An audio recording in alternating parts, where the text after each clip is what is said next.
To capture our footage, we used a DSLR Nikon D5-200 and DSLR Nikon D3-100. Both cameras produce high-resolution shots, however we used two to save time as it meant that we can get more angles of the same shot. We used a Velbon DF40 photo video tripod for our tripod shots, and we also produced some handheld shots as well to portray our characters' emotions and provide variation. Each camera contained an SD card, which was very useful as it enabled us to transfer footage from the cameras to the Macs, where we could edit our footage on iMovie.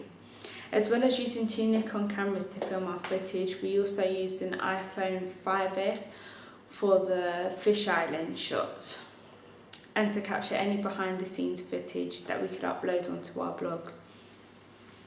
The lens could only fit on the iPhone 4S or 5S, so we chose to film on the iPhone 5S as more memory was available. The iPhone was also helpful as we could use WhatsApp to communicate our ideas and arrange the next filming days. To enable us to access the footage on the Macs, we sent the videos to ourselves on Gmail. We used both Mac and Dell Inspiron 15 for the research and construction of our final music video. We used the Dell Inspiron 15 laptop for research into other music videos that we found inspiring. We completed some of this research on the Macs also, however we did not have access to the Macs at home, so predominantly used the Dell Inspiron 15. We used iMovie 10.0.8 for editing, however along with iMovie we also used Adobe Premiere, Final Cut Express and Photoshop to edit our footage. These softwares were used to create our circle effect, where Taylor is shown singing in a circle behind a black and white background in the forest. This was a very hard effect to achieve, so first we started off using the softwares Photoshop and Final Cut Express. However, we found that the quickest way of producing this effect was through the use of Adobe Premiere, and this was the software that we mainly used to create this effect. For editing, the main software we used was iMovie, which contained many tools allowing us to fulfill our desired final product. To overcome any lighting issues, we used colour match and saturation tools, which helped the lighting to look similar in all of the shots, adding to the sense of verisimilitude.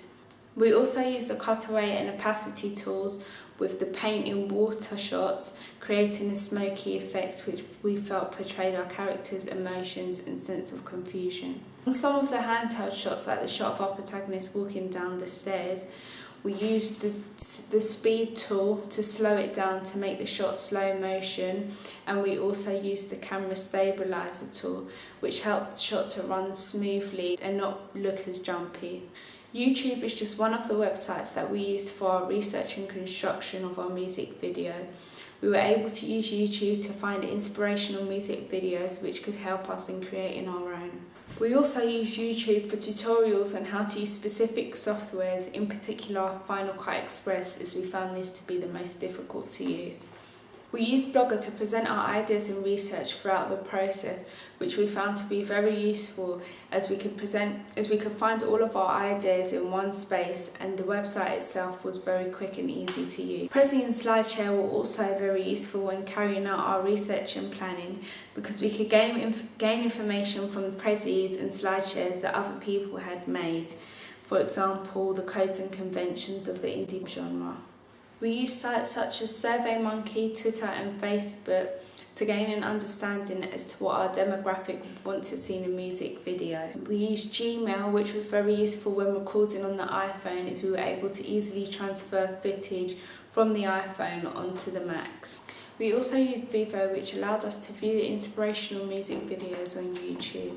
We used Spotify and iTunes during the construction and planning stages of our music video so that we could choose our song, and then we used Spotify whilst we were out at our filming locations to listen to the music. YouTube was also very helpful, as if Spotify wasn't working we could use YouTube. During the planning stages, our iPhones were very useful as we were able to communicate with each other via WhatsApp and arrange filming days or editing days where we could all go to school and edit. Google was also a very helpful tool during the planning stages for our music video, as we were able to research into the codes and conventions of music videos from the indie genre and do extra research around the themes that we wanted to try and portray in our music video. We used Microsoft Word and Excel during the planning stages to create a spreadsheet and a table of the possible filming days where we could all go to the forest and film. However, this was very hard to do as we all had different schedules and were available at different times. Snapchat was also a very important app with the planning process of the music video, as we were able to send each other snaps of inspirational settings or what we think would be a good setting to film at. We were also able to show our annotated lyrics, which meant that we could share ideas when trying to figure out the theme of the music video. Once again, Google was very useful in the evaluation process, as I was able to research into the questions and find out more information. For example, the codes and conventions of the indie genre, and also the specific names of the different softwares we were using.